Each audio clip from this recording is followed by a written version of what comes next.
Ladies and gentlemen, I have been to the Great Wall of China. I have seen the pyramids of Egypt. I even witnessed a grown man satisfy a camel. But never in all my years as a sportscaster have I witnessed something as improbable, as impossible as what we've witnessed here today. It's Thrive Loud with Lou Diamond. I don't need to teach you to be more like me. I need to teach you to be more like you. Longtime listener and a huge fan. Lou, I am tremendous. And the more I unplug from technology and people, the more I can serve people with technology. What you're standing for with connection, I think it's the key to everything. You're just an amazing breath of fresh air for sure. Lou, you're a diamond in the rough, my man. Because for me, if I'm not living high energy, I'm surviving and I want to be thriving. Get ready to thrive loud with Lou Diamond. I love it. Welcome, everyone, to another episode of Thrive Loud with Lou Diamond, connecting you to the most inspiring and amazing people that are thriving each and every day. I'm your host, Lou Diamond. Today on Thrive Loud, we have author, entrepreneur, consultant, thought leader, master provocateur, keynote speaker, change agent. He's got the Jaffe juice and a best-selling Built to Suck book to prove it, because he is the founder and creator of CoronaTV, and he's all about innovation and growth. Thrive Loud listeners, we're going to cover content and media and the crazy world we're in today, because we got Joseph Jaffe on Thrive Loud. Joseph, how are you? I am all the better to hear your dulcet tones and beautiful radio voice. Yes, as we joked upon hitting the live record button, yes, the two of us are beautifully fit for radio with our lovely, charming South African voice of Joseph's and I don't know what kind of voice mine is, but originally it was from Brooklyn, New York, and somehow that accent got lost. Whatever the combination it is. But I'm excited to speak with you because we connected in the lovely new medium or newish medium of Clubhouse. And you've been everywhere there, by the way. You've definitely been making a landscape, but you have quite an interesting career and work that you focus on that I find fascinating, let alone this incredible content that you've produced in the past and currently, which we all want to talk about. So Joseph, what I want to do is I want you to pick the starting point of this conversation. I don't want to go all the way to the womb. I want to go into what you've been focusing on most recently, because I think our listeners are going to be pretty fascinated with the work that you're doing. Well, funnily enough, not many people know this, but I actually have a recollection of being in the womb. Really? Oh no, I'm not leaving that. You do? No, I'm just kidding. It was worth a try. No, I actually, and I love how you set that up.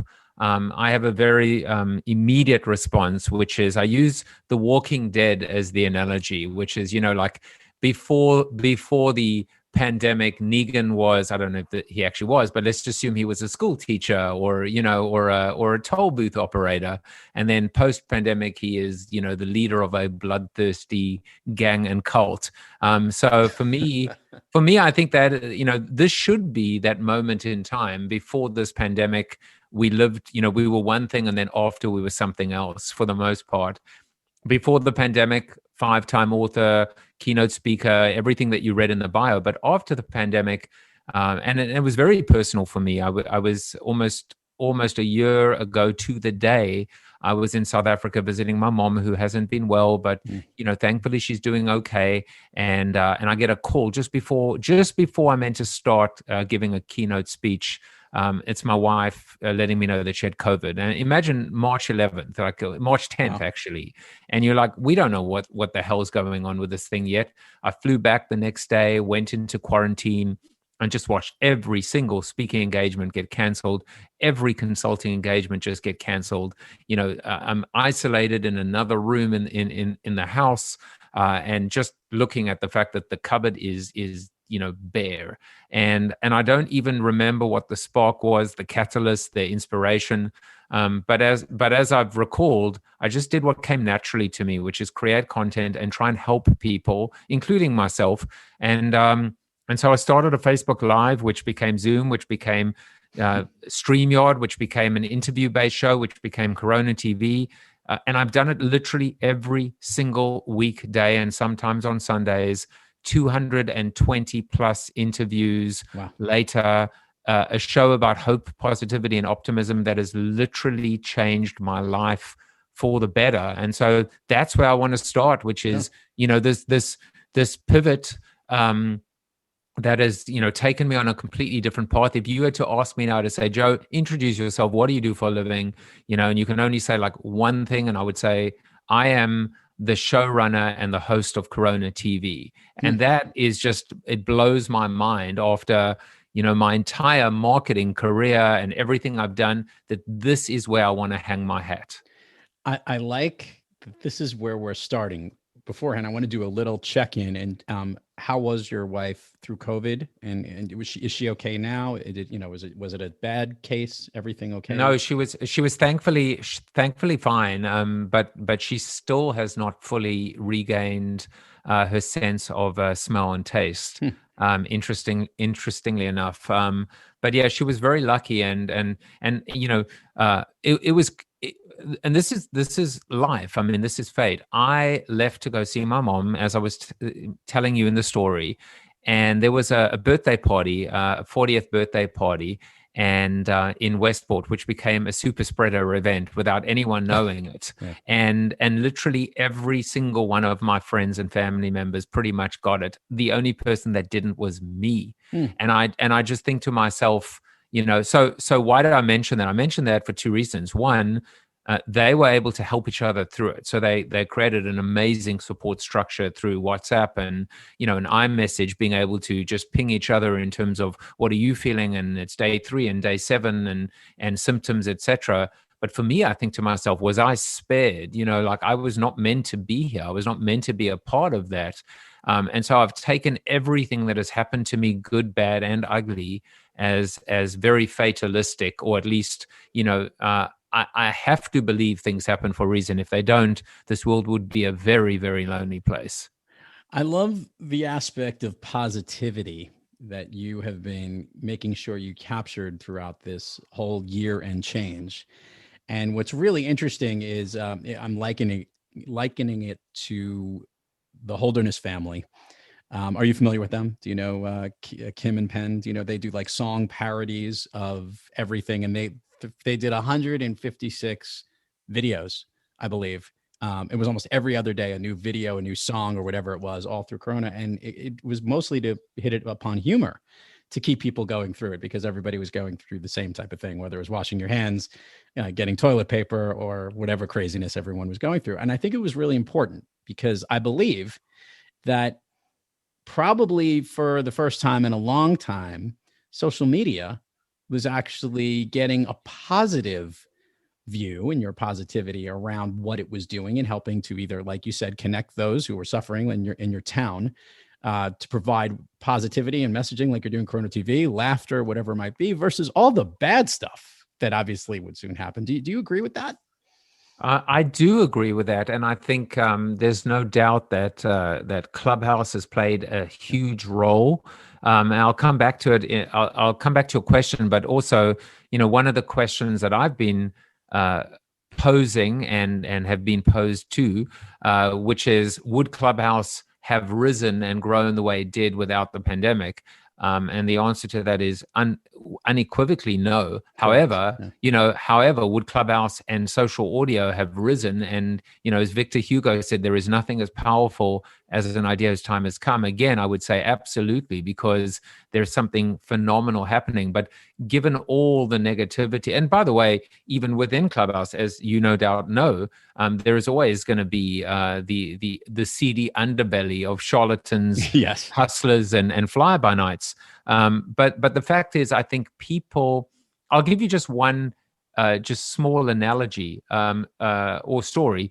Early on into the pandemic, a lot of people were DJing and just like kind of spinning. I don't even know what the right phrase is. Spinning tracks, is that even the right way to say it? But whatever. It's good enough. It's good enough. Yeah, I mean, it's like I'm like just exposing myself as being awfully inept. But it was amazing how on Facebook there were people just doing that for like an hour or 2 hours or 3 hours at a time. The sad part of it is Facebook kept on shutting them down because of copyright infringement. And I kept on going, no, just let them play. But yeah, we so desperately needed to connect. And for me, just a small way I was able to do that. My first boss once said, the smallest things are the cheapest things are the most valuable things. And I started this thing again. I don't even know sometimes the method of my own madness, but I wish, and I'm still doing it, I wish everyone on my Facebook, a Facebook friend or a LinkedIn connection, happy birthday.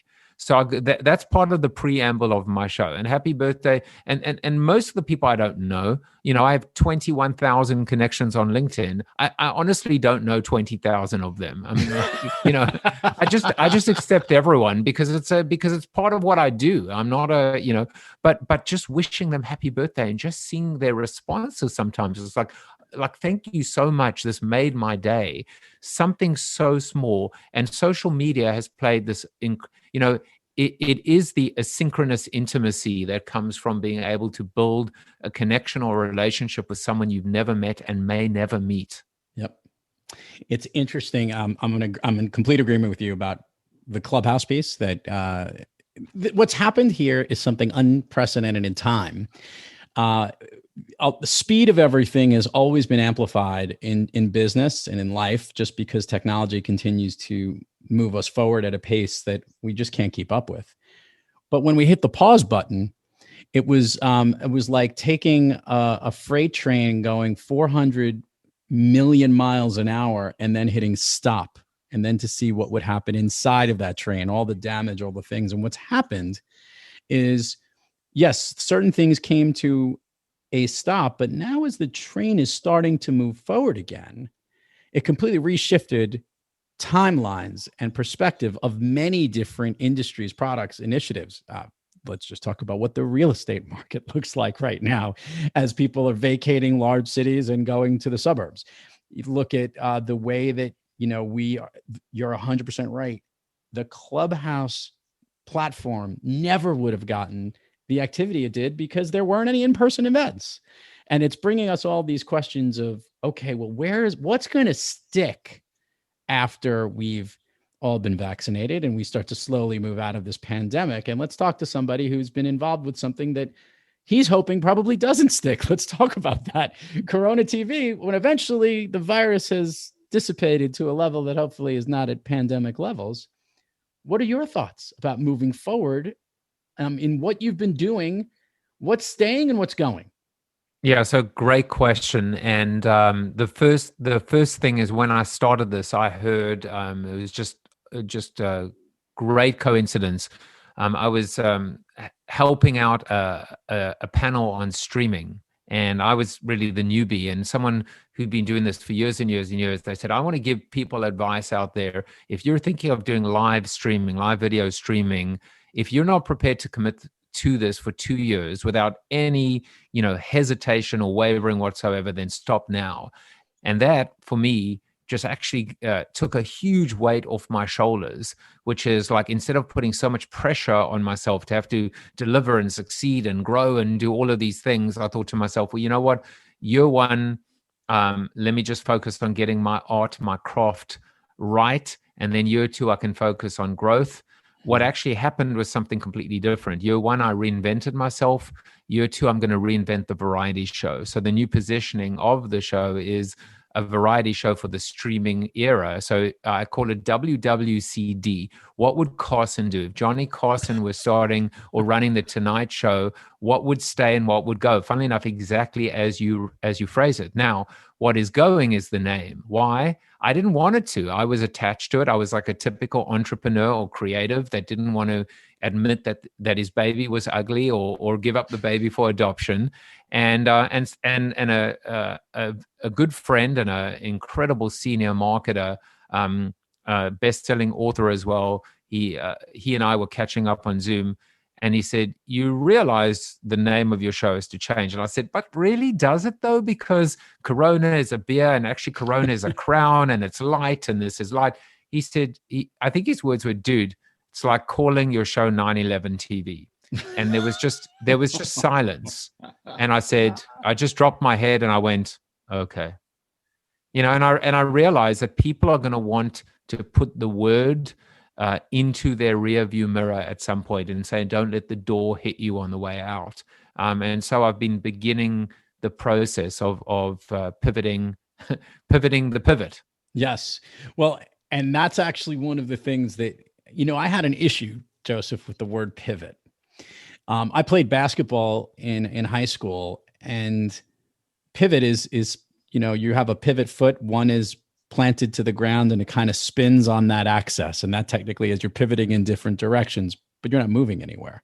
The reality is that we're just shifting. We're always shifting, right? Everyone says, oh, everything is so uncertain. Everything is so this. Life is always uncertain. Everything is challenging. We just happen to be dealing with a challenging time, and we're all trying to manage through it onward and upward, which is what you did. You actually figured out, let's inject positivity into life. Let's shift the way that I'm thinking about how I can connect and communicate with people. As you have done this, let's just ask the simple question. You've been helping instill positivity to others. What has it done for you? Well, for me, it's and first of all, I just want to echo what you're saying. I've been running also a weekly pivot.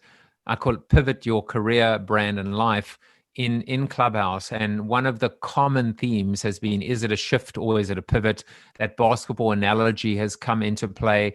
This idea that it doesn't always have to be a 180 or an all stop. That there are sometimes small shifts that can result in massive change and outputs and outcomes. And the analogy even is, if a GPS of a plane is off by even a fraction of a degree over 10 or 15 hours, that plane can end up halfway around the world, right, in the wrong place. So completely agree with everything you said. I don't even remember what the original question was, but well, what did it do for you by creating this positive environment? What did it do for you personally? It gave me joy. It gave me purpose. It gave me the ability to realize at the age of 50 that this is what I was put on this earth, on this planet to do, to achieve. It gave me the ability to say that I will never consult again. I'm done consulting. A big brand could arrive tomorrow with a 6 or 7 figure contract. I'm not working for a client anymore. I'll help them with streaming or do something through the show, but I'm done. I'm done with those days. And I mean, it's an amazing gift to receive when you actually have the ability to have clarity, singularity, and focus in your life. And, it's that plus doing more teaching. So for me, I've never moved away from my red thread, which is ultimately teaching, helping people. Even when I speak on a stage, I know that I'm motivating and inspiring and helping and teaching. And for me, it was just about, find that red thread and just embrace it and stay focused. So it's joy. It's joy. The fact that I am working harder than I've ever worked in my life, 7 days a week. I'm taking meetings on the weekend. I'm leaving my laptop at 11 o'clock at night every night. But I've never been happier. And I joked in 2020, I said, I've never worked so hard for so little money in my life. I've struggled like everyone else has, but I'm no better and I'm no worse than anyone else. Mm-hmm. And so that road, that path of discovery has been life changing. And I'm not exaggerating. And the one other thing that we've spoken about in this pivot is, do you need to have a global pandemic for you to make a change in your life? And the answer is no, you don't. And so, my advice to people, which is I'm taking it myself, is love what you do, be true to yourself, and stay the course. And surely good things will follow. And that's what I'm practicing every day. So I love the shout out here to Tamsin Webster, the red thread guru. Yes, and she's been on the show, and she's coming back on the show to promote her new book. And Tamsin has been a Thrive Loud staple from early on days. So classic speaker and a great message, and very purposeful. It's actually really interesting. I was chatting earlier today with former Thrive Loud guest, Phil M. Jones. And Phil had said about 1 year before the pandemic that his goal was to stop being an in-person speaker, to be a speaker. He wanted to stop doing it because the travel was exhausting. I mean, he was doing 80, 100 gigs a year, whatever it might be. And it was really funny that, like, be careful what you wish for. And at the same sense, he's managed to shift and change the way that he communicates now from a studio as opposed to doing it in person. But I think we all do crave connection. So now, Joseph, I want to ask this question. Being in connection with people and bringing the in-person component to what you do, how are you going to inject that aspect, which I think you believe deep down is still something that's important, into maybe what you do? How can you connect the connectivity into the work that you do? I will say that, I had David Meerman Scott on the show, 8 months ago, probably. And he spoke about this, the fact that there is actually magic happening in this streaming environment, that we are actually, in fact, 4 feet away from one another based on, based on the proximity of your nose to your camera for the most part. And you're close enough. You're in that personal space, that a New Yorker would classically say, get out of my personal space. But you're actually there. You're close enough that you can touch each other and even embrace one another. And I've really felt that intimacy. What I'm doing is, and I'm starting to talk about it a little bit more, as the guy who wrote Life After the 30-Second Spot, I don't believe in poorly targeted, irrelevant, and mediocre, interruptive advertising. What I do believe in is advanced and evolved and alternative methods of monetization. So one of the things that I've started to do is, based on, I call it the greatest Zoom on earth. What if your next status meeting, training program, offsite, workshop, employee onboarding, all hands was a show? And, recognizing that it's going to be a while until larger companies in particular are all back at work. And even so, if you're a global corporation with multiple offices, in multiple countries, they're really, people are suffering from Zoom fatigue and Teams fatigue and all of that. And so what I'm trying to do is essentially white label my own show for, corporates to be able to inject both inspiration, entertainment and experience into what would have been previously referred to as communication or education. So I actually think I'm actually afraid that I don't want to travel again as much as I miss it. I mean, listen, I've flown 100 to 150,000 miles for 15 years consecutive. I mean, I've flown almost 3 million miles on American Airlines. And now I couldn't think of anything worse than getting on a plane, being away from my family. And I've also had to come to terms with the fact that I'm either an ambivert or what's known as an extroverted introvert, that I have this 50% of the time I'm the life of the party and the last person to leave, kind of the bar. And the other 50% of the time, I have an allergic reaction to humans. So like I don't even know that there is a what. I don't even know that this world is a world that I can get back to. But the point is, what doesn't change, whether you're physical, digital, virtual, mobile, social, is connection. And if you can create that real connection, that real bond or relationship, that is platform or place agnostic. I'm going to make a point here. We're going to get into a point counterpoint on this, because I agree with some of the things you're saying. And yet I also remember 2 very important rules from other moments in my life. And I'm going to share this with you. I don't go down this avenue, Joseph, this much, but I want to bring this point up.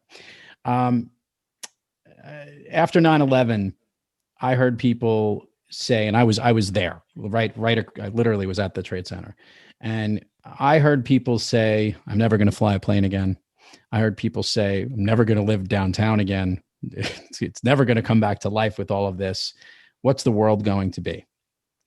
And obviously this was, we realized sooner than later that obviously we have resilience and reboundability, and lots of things did change, security measures, how we think about things and all of that. But the reality is eventually we rebounded, as did the lower part of Manhattan. I have been away from New York for the last 6.5 weeks, and in a state where they are way more lax than they are up in New York with it. And businesses is already starting to open up. Events are already starting to happen. And what I've been, and most notably, talk to anyone in the education system, all people want are people back in the classroom. What I do believe is that the ability to communicate is still going to be prevalent in the way that we've been doing this via the Zoom, via from podcasting, for your show, the way you can virtually do it, to substitute a meeting, a training in a way that does it that way. What I don't think is replaceable, not every single day, 130,000 miles a year, but in some dosage, including the workspace, people are missing each other. And there is something that, and an energy that can, as hard as you can scream through that screen and as hard as you could stare into connecting with somebody, that you've spoken in front of crowds before. There's an energy that takes place. There's a magic that happens when you're in the room where it happens. So I'm also in a world where I kind of wish we can have both. Your thoughts? And your wish will be granted, my friend. I will tell you, I went for a run. One of the things that really kind of saved me from a mental health standpoint was actually physical health. A lot of people, COVID-19 was plus, the freshman 15, the COVID-19 was plus 19 pounds. I lost 19 pounds in 2020. And I went running 3 times a week, listened to a lot of Howard Stern and Tim Ferriss. Those were my two, and had we met before, there's no question that I would have been listening to you too. There's more time. We've got plenty of episodes. Well, except my hip is hurting these days, but but you're in the top 3 now. But I was listening to Seth Meyers being interviewed by Howard Stern, and he said something that I thought was quite brilliant. He said, as much as working from home, and by doing this, we've learned about how to take advantage of all the efficiencies of doing so, it was the very inefficiencies of work that made it so human. And it was and I love that point, the bumping into someone, the idle chatter, the prototypical water cooler. So it was the serendipity and the randomness and the inefficiency, the just talking crap, to a coworker, that actually allowed you to, your mind to take a break and to get more stimulus. And so I called it, perfectly imperfect, as the perfect balance. And I will tell you, the other point is, look, I feel like, and I'm, you opened up, and I'll do the same for you. I do feel that psychologically that I'm bruised and battered and afraid a little bit to get on that plane and get out. I barely leave the house. And so a little bit, that is trauma, and I've got to get through that, like so many millions of people have to as well. But the one funny thing about this period for me, Lou, was that I never once spoke about becoming a virtual speaker. I wouldn't have of it. I never changed the word. You go to my speaker website, I didn't mention the word virtual. The thought of giving a virtual keynote to me was it made my skin crawl. Is that the right? My skin crawl. Yes. I just didn't want to do it. I didn't want to have this, I need people to smile and laugh and engage. And, when I present, I perform. It is a performance. It is not just delivering the reading prepared notes, hiding behind a lectern and a podium or whatever. And so there I completely, if I'm going to do it again, and I will, I want to do it in person. Let the other virtual speakers do their thing. They can have it. I don't want it. It's going to be an interesting journey. And what I think is going to be really interesting is we will get to a point where we're back in the game, so to speak. And there will be things that will be like, oh, maybe that one I'll do virtual. Maybe this one I'll do in person. maybe I'll go into work on Monday through Wednesday. Maybe I'll work at home to be with, the wife and the kids on Thursday and Friday. There's going to be lots of things that I think people will take from the time of Corona TV. We know it'll be rebranded as something else at some point or another. But I believe that in this era, we've literally we're hitting the play button and the fast forward button at the same time. And I think it's going to be real interesting to see where we end up and what happens. And amidst the fact that we actually hit the pause button and the stop button. So we basically like broke the damn thing because we pressed all the buttons at the same time. So true. At the same time. So I think it's, and I can't tell you the data points right now for two reasons. One is I'm not sure of them exactly, and two is I don't know if I have permission. But I was talking to a really, really large consumer packaged goods, the chief marketing officer of that company. And they told me that they've just done a survey amongst tens of thousands of employees. And the statistics were so breathtakingly like shocking that the percentage of people that said they never want to come into the office again. Yeah. And then the percentage of people that said that, only like 3 days a week. So they're faced with the fact that their own employees, that the numbers are actually, by multiples higher than what you think it might be, of people that said they never want to set foot in the office again. Mm. And I was just like, whoa. But you know what this does? It's the same thing, whether we talk about the future of education, the future of conferences, the future of work. We're going to have to up our game now, because there were a lot of things that maybe were there that were not the perfectly imperfect, but the imperfectly imperfect that we can fix now. And that's kind of how I've looked at, even my retooled show, which is what are the things that that were inefficient in the talk show or the variety show that need to stay? What are the things that were inefficient that need to go? I have a very simple, this is my 2x2 matrix, because every consultant or ex-consultant now needs, which is you keep the best of the old, you reject the worst of the old, you embrace the best of the new, and you ignore the worst of the new. That's it. It's as simple as that. And that's exactly how I'm looking at my new show, and it's how people should be looking at work, and it's how people should be looking at education and events and so on and so forth.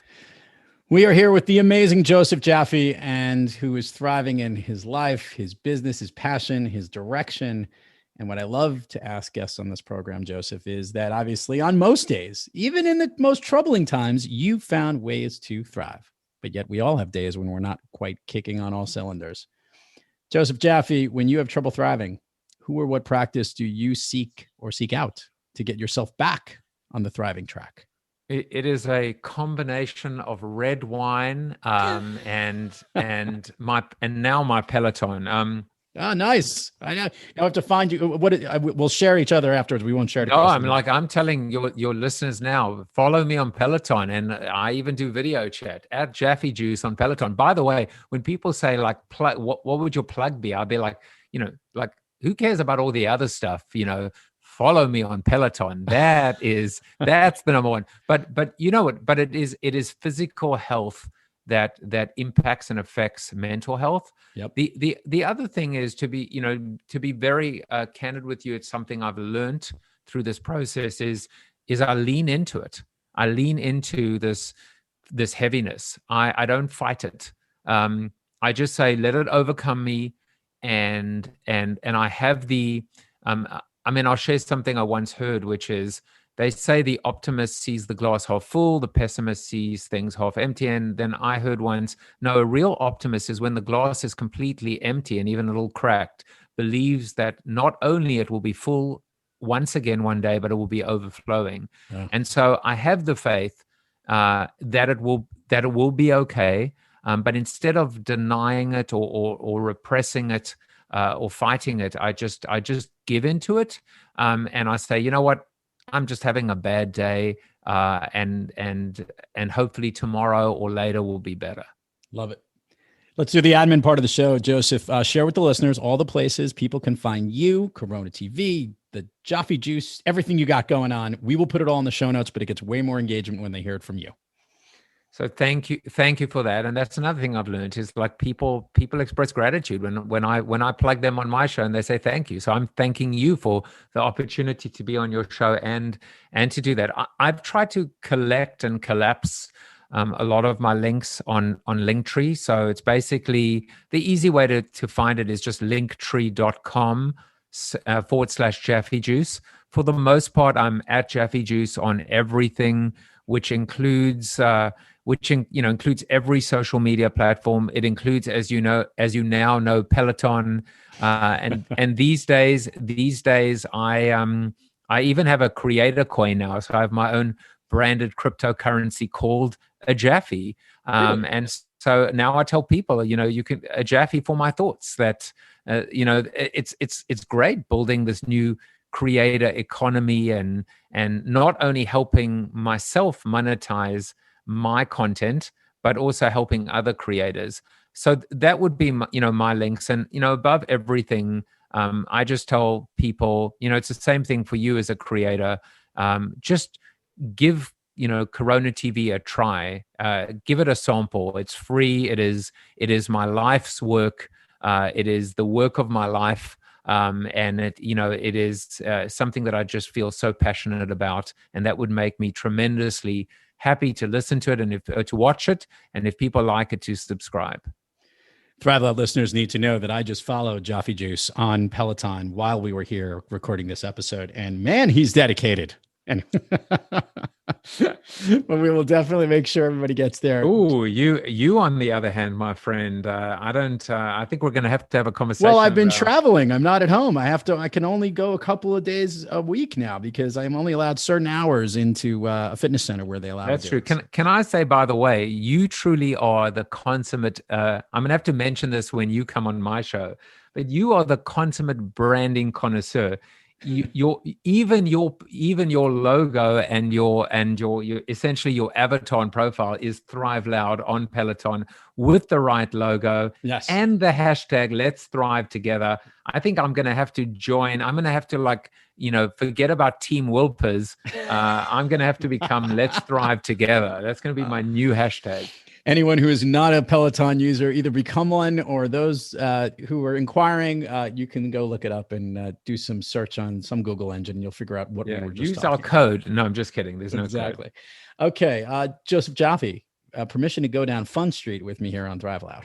I mean, granted, because the last 30 minutes or so have been Fun Street for me. Absolutely. Okay, so we're going to start off here with the signature question, and then we'll pick things up. Can you share with the listeners your all-time favorite movie? Oh, yeah, so easy. It's a tie between Highlander and My Cousin Vinny. Okay, so for my own education, having to love both these movies, why do these movies connect so much with you?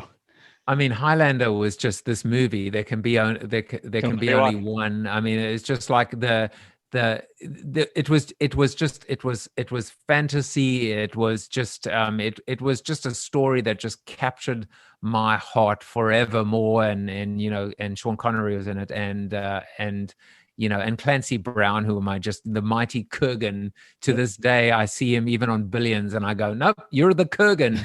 You're the Kurgan. You're nothing else but the Kurgan.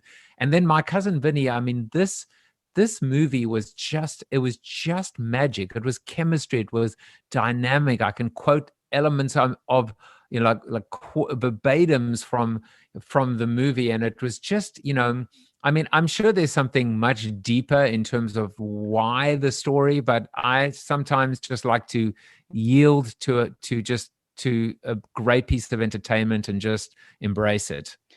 I also think it's aired on either TNT, TBS, or some local cable network 1,000 gazillion times. I would hope that Marissa Tomei and And Joe Pesci got some kind of rights to that movie. But yes, it is Points on the package. Exactly. It's awesome stuff. As for the Highlander piece, I did see a comedian once go on and make a comment. He goes, "What do you think Sean Connery was doing like when his agent said, 'Hey, I got something for you?'" Because you're going to be the mentor of the ultimate Highlander, the ultimate sword fighter in the movie of A Very Strange Thing. He must have been free or busy. I mean, it was it, and the only sad part of it is that they made sequels, and Yes.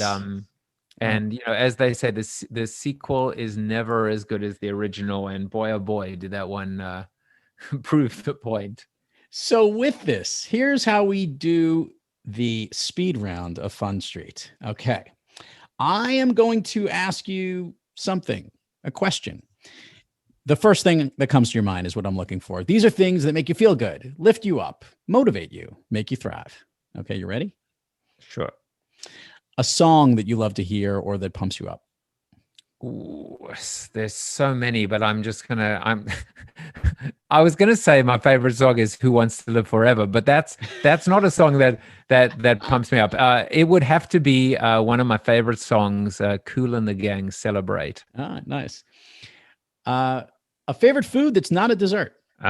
For me, one of my favorite foods got to be South African sausage called boerewors. Oh, it's what I call my death row meal. When they finally come for me and they say one meal, any meal, it's that sausage.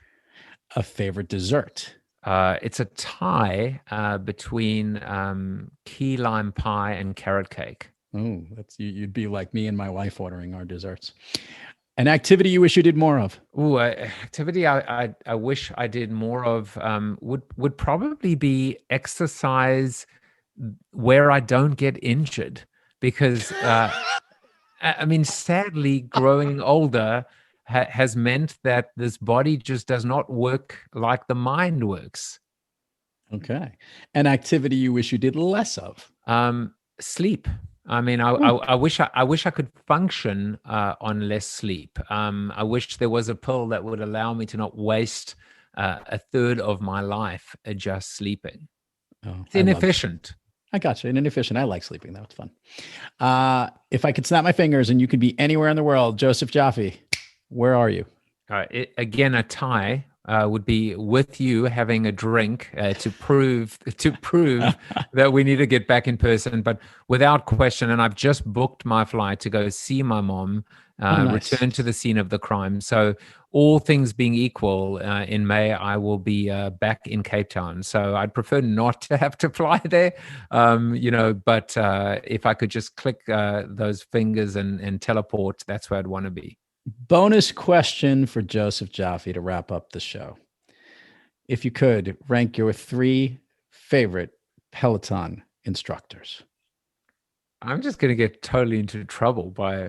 No, you won't. We won't. We won't tell your better half. I'm gonna plead the 5th. Well, I'm gonna say. There's nothing wrong with that. They're all good. Olivia Morto, Kendall Toole. And you know what? So that I can get a little bit of retribution, the one and only Matt Wilpers, because I love those Power Zone endurance rides. I did a 90-minute one a few weeks ago. That was crazy. Just to be equal and fair, Kendall's my number 1, Alex Toussaint is 2, and Wilpers is 3.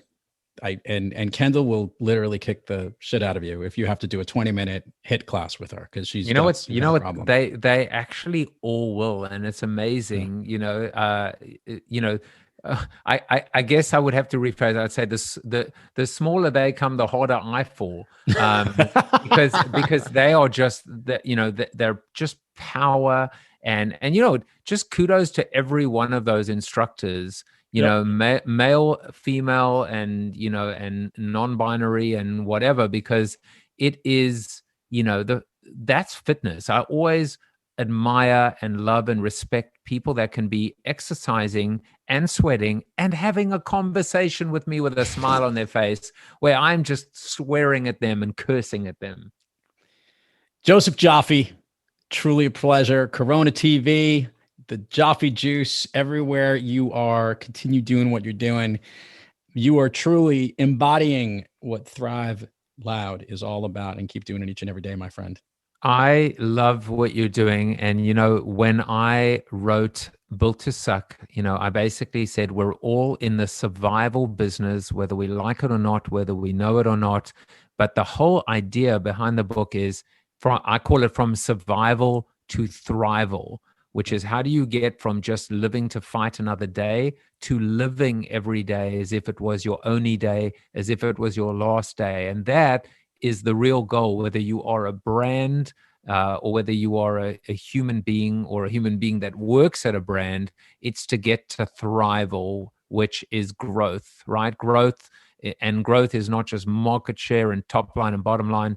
It's growing up, you know, it's being able to grow and learn. So I just, you know, this is the place I want to be, talking about thriving and thrival. Great to have you on, Joseph. And to all our listeners out there, thank you for joining us. And until next time, keep thriving onward and upward. And remember, be brief, be bright, be gone. You've been listening to Thrive Loud with your host, Lou Diamond. Head on over to Spotify, Good Pods, or wherever you get your podcasts, and subscribe and listen to all of our incredible episodes. Follow Lou at Thrive Loud everywhere on social media, and head on over to thriveloud.com to connect directly to Lou and learn how you and your business can thrive loud too. Thanks for listening.